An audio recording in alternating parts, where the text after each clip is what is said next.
আসসালামু আলাইকুম প্রিয় বন্ধুরা, বাটারফ্লাই টেকনিশিয়ানের পক্ষ থেকে আপনাদের জন্য আজকে আরেকটি ভিডিও নিয়ে আসলাম।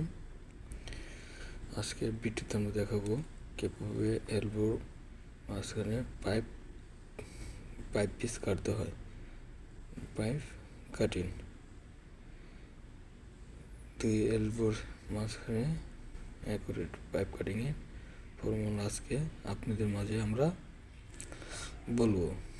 দেখেন, এখানে একটা ডাবল রুলিংয়ের একটা অ্যাসোমেটিক ড্রয়িংয়ের লাইন আছে। এটা আমরা দুই এলবোর মাঝখানে যতটুকু পাইপ হবে ওই পাইপ কাটাম। এখানে আমরা 6 ইঞ্চি একটা পাইপ লাইন নিয়েছি। দেখবেন এখানে এলবোর সেন্টার থেকে নিচে ভূমির দিকে আমরা যেহেতু এটা এখানে পাইপ করবো, এখান থেকে এক সাইডে আছে 30 ডিগ্রি, এক সাইডে 60 ডিগ্রিতে আছে। এখানে যত ডিগ্রিতে আছে অনেক জায়গায় এরকম ডিগ্রি থাকে না, ডিগ্রিতে থাকে না, ডিগ্রি বাইর করতে হয়। এর জন্য আমরা একটা পরবর্তী ভিডিও দেবো। আর দেখেন ভূমি আছে, ধরেন ত্রিভুজ তো সবাই বোঝেন, জ্যামিতি যারা জ্যামিতি তারা বোঝেন, ত্রিভুজের বোঝেন কীভাবে ত্রিভুজি করতে হয়। তারপর আমি আপনাদের বোঝাই দিতেছি। এটা নিয়ে একটা ভিডিও করব। আপনারা আমাদের এই চ্যানেলে থাকেন, যারা মেকানিক্যাল কাজের আগ্রহ তাদের জন্য অনেক উপকারে আসবে। এটার ভূমির লেন্থ আছে 1 মিটার 40, আর লম্ব লাইন আছে 600। দেখুন আমাদের এখানে আগে অতিরিক্ত বার করতে হবে এলবো সেন্টার থেকে এলবো সেন্টার পর্যন্ত অতিভুজের মাপ। তো অতিভুজের মাপ বার করার জন্য আমাদের এখানে একটা সূত্র ব্যবহার করে থাকি আমরা। যেমন সূত্র হলো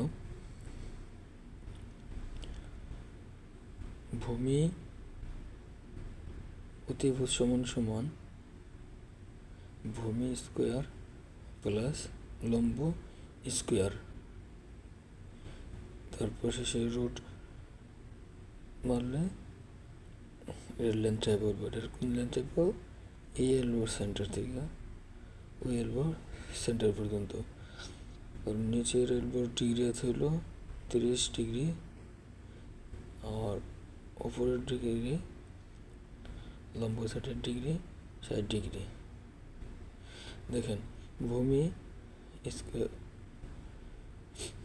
স্কোয়ার সমান সমান ভূমির ক্ষেত্রফল সমান সমান লম্ব স্কোয়ার প্লাস ভূমি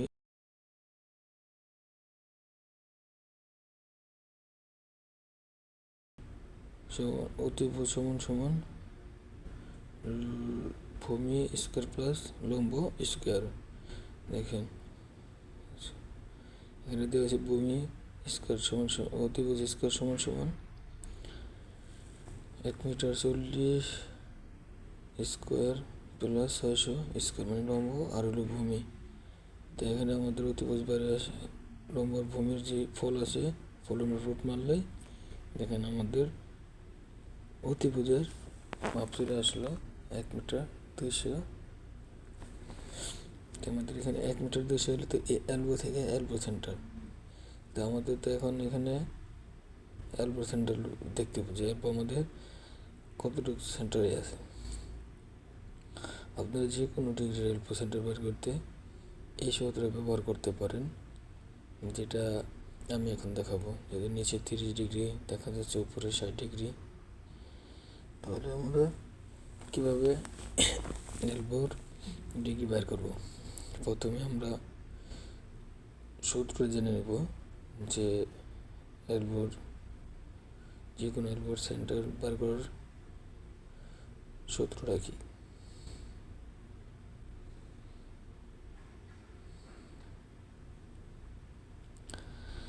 দেখেন এখানে এলবো লেন্থ সমান সমান 10, এলবো অ্যাঙ্গেল ভাগ 2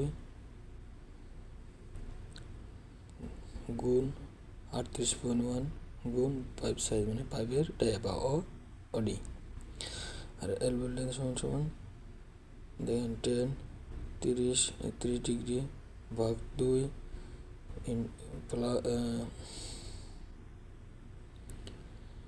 গুণ 38.1 গুণ 6। এখানে ক্যালকুলেশন করলে টান দিয়ে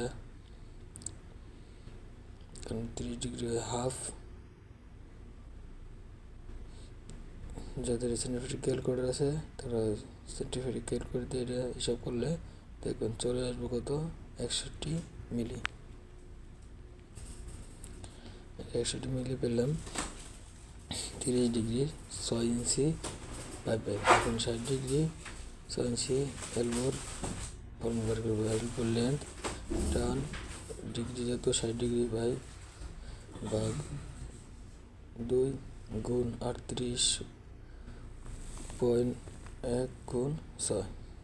এটার ওইভাবে ক্যালকুলেশন করলে আগেটার মতন তাহলে এটার এলবো সেন্টার বের হয়ে আসবে।